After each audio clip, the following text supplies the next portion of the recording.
Hello everyone, welcome back to AC canvas to a new video. আশা করি সকলে ভালো আছো। তো গতকালের ভিডিওতে আমি তোমাদের ইলেকশনে গিয়েছিলাম, সেটা তো জানিয়েছিলাম। আর তা বাদ দিয়েও তোমাদের কাউন্সিলিং এর ডেট টিআরই 3.0 এর জানিয়েছিলাম। আর বলেছিলাম টিআরই 4 এর ইনফরমেশন, যে টিআরই 4 কবে নাগাদ নোটিফিকেশন বেরোতে পারে।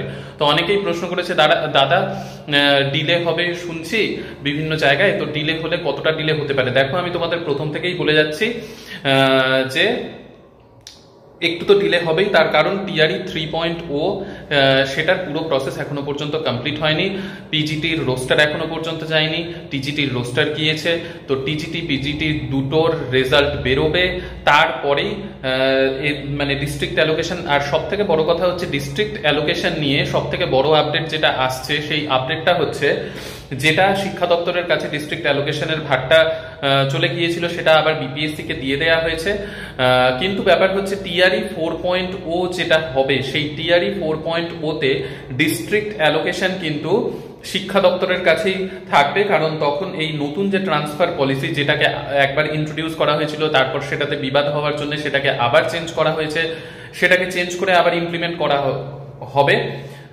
মানে আজকে হচ্ছে তোমার নভেম্বর শেষ হয়ে যাবে, ডিসেম্বর মানে কালকের থেকে নতুন ট্রান্সফার পলিসি ইন্ট্রোডিউস করা হয়ে গেছে। তো সেইটাতে অ্যাপ্লিকেশন নেওয়া হবে, অনেক কিছু কাজ চলবে। তো সেগুলো যা যা আপডেট হবে আমি তো তোমাদেরকে জানাবোই, কারণ আমাদেরকেই ফার্স্ট সেই কাজের মধ্যে দিয়ে, মানে সেটা আমাদের উপরেই প্রথম ইমপ্লিমেন্ট করা হবে।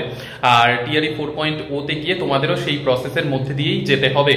তো টিআরই 3.0 তে যারা এক্সাম দিয়েছে, তাদের কিন্তু ডিস্ট্রিক্ট অ্যালোকেশন যাদের এখনো পর্যন্ত দেওয়া হয়নি, সেটা কিন্তু বিপিএসসি কিছুদিনের মধ্যেই 1 to 5 আর 6 to 8 সেই ডিস্ট্রিক্ট অ্যালোকেশনের লিস্ট বের করে দেবে।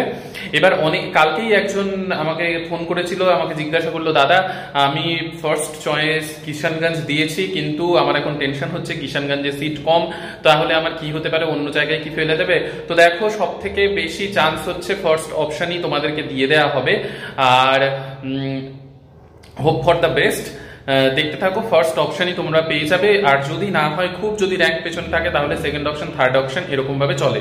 ঠিক আছে, তাহলে গোটা ব্যাপারটা বোঝাতে পারলাম যে কিরকম ভাবে ডিস্ট্রিক্ট অ্যালোকেশন হয়। তো টিআরই 3.0 তে যাদের ডিস্ট্রিক্ট অ্যালোকেশন নিয়ে চিন্তা রয়েছে, তাদের কিছুদিনের মধ্যেই ডিস্ট্রিক্ট অ্যালোকেশনের লিস্ট কিন্তু পিডিএফ কিন্তু বিপিএসসির ওয়েবসাইটে চলে আসবে।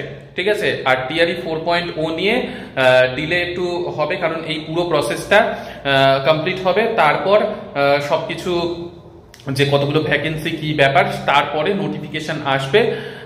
তো তার জন্য তোমাদেরকে একটু ওয়েট করতে হবে। তার মানে এই নয় যে একেবারেই পরীক্ষা হবে না।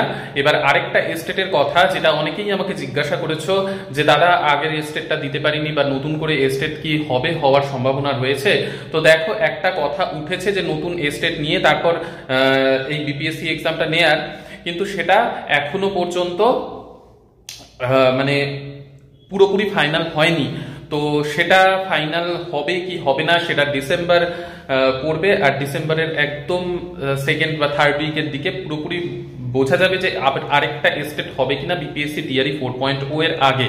ঠিক আছে, তো বিপিএসসি টিআরই 4.0 একটু দেরি হলেও হবে, কিন্তু যেহেতু এখন ভোটের একটা মেজাজ চলছে, এই টিআরই 4.0 কিন্তু হবেই।